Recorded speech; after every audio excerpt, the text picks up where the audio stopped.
Iran's rogue strike on U.S. Al-Udeid airbase ignites Gulf crisis. A conspiracy unfolds. Tehran, the 23rd of June, 2025 vertical bar, 10:29 p.m. GMT+7. Iran's Islamic Revolutionary Guard Corps, IRGC, launched a devastating missile and cyber attack on the U.S. Al-Udeid airbase in Qatar late Sunday, killing 22 American service members and crippling one of America's largest military hubs in the Middle East, in a bold retaliation that has pushed the United States and Iran to the brink of all-out war. The assault, orchestrated by rogue IRGC Commander Colonel Amir Hosseini without Supreme Leader Ali Khamenei's approval, has plunged the Persian Gulf into chaos, with oil prices soaring to $108 a barrel and fears of a regional conflict escalating. As U.S. forces scramble to respond, and satellite imagery reveals Iranian missile launchers mobilizing near Bushehr, a sinister conspiracy has emerged. The attack may have been enabled by a cyber weapon sold by U.S. defense contractor Titan Defense, aiming to provoke a $15 billion arms deal. The Al-Udeid strike began at 9:45 p.m. local time, when a barrage of Qiyam-2 ballistic missiles roared from IRGC bases in Bandar Abbas, Iran, targeting the base's drone hangars and command center. Simultaneously, a swarm of Shahed 149 drones, deployed from Houthi-controlled Yemen, struck radar systems, while a sophisticated cyber attack disabled U.S. Patriot defenses for 90 seconds, allowing critical hits. Despite intercepting 70% of the missiles, the attack destroyed a fleet of MQ-1 Predator Drive 1s, killed 22 troops, including Captain Emily Carter, a 32-year-old F-16 pilot, and wounded 30 others. The base, home to 10,000 U.S. personnel and CENTCOM's forward headquarters, is now a smoldering fortress, with engineers racing to restore operations amid constant drone alerts. Hosseini, who defied Tehran's orders in last night's Al-Assad attack that killed 18 Americans, claimed responsibility in a defiant broadcast. "America's tyranny ends at Al-Udeid," he declared, vowing to target U.S. assets until they withdraw from the region. His actions, driven by the 2020 U.S. drone strike that killed his family, have galvanized Iran's hardliners but alarmed moderates who fear a U.S. invasion. Dr.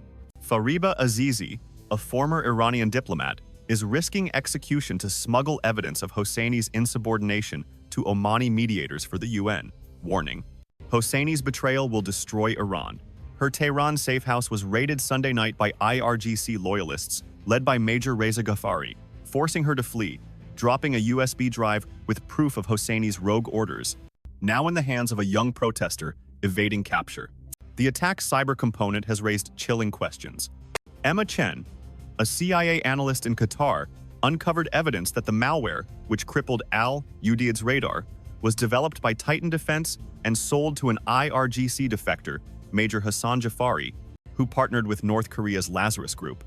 Titan wanted the base vulnerable, Chen said in a leaked message, now in hiding after Titan operatives tailed her in Doha.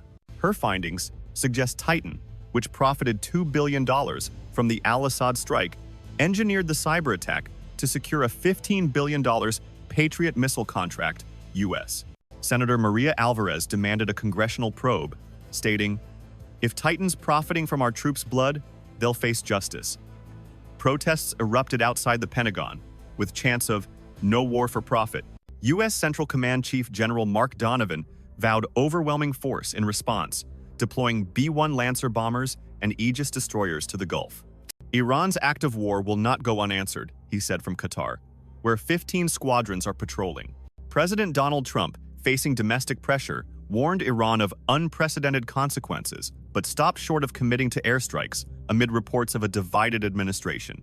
Captain Sarah Reynolds, an F-16 pilot and sister of the slain Emily Carter, prepared for a retaliatory strike on IRGC missile sites in Bushehr, but hesitated after Chen's leaked report questioned Titan's role, shaking her trust in the Pentagon.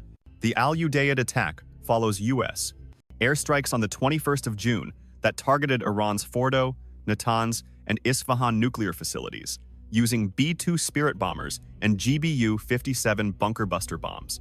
Trump claimed Fordo was completely destroyed, but Iranian Foreign Minister Abbas Araghchi denied significant damage, stating, "Our nuclear program endures." The IAEA confirmed moderate damage at Fordo. with no radiation leaks, contradicting U.S. claims. Iran's proxies, including Hezbollah and the Houthis, have escalated, with Hezbollah firing rockets at Israeli positions in the Golan Heights and Houthi missiles targeting a U.S. destroyer in the Red Sea, narrowly missing. Global markets are reeling, with Brent crude at $108, a 3-year high amid fears of a Hormuz blockade. Dr.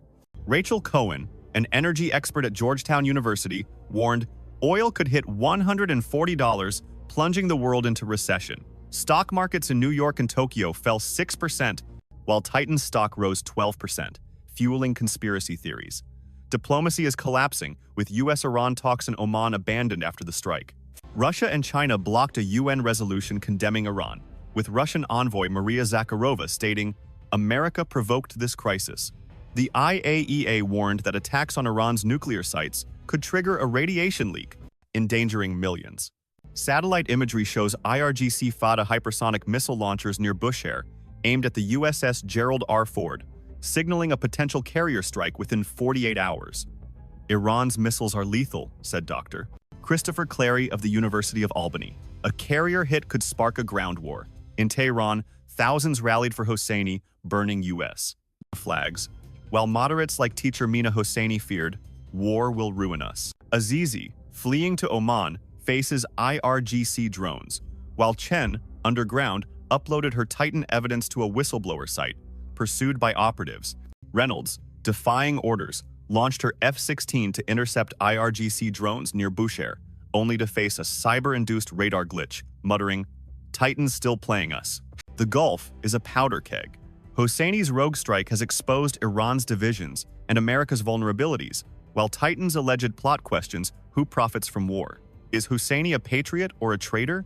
Can Azizi and Chen stop the next attack? As missiles arm and carriers sail, the world braces for a crisis that could reshape the Middle East. Michael Torres reported from Baghdad, with contributions from Reza Farhadi in Tehran and Emma Chen in Qatar. Follow Global News Network for updates.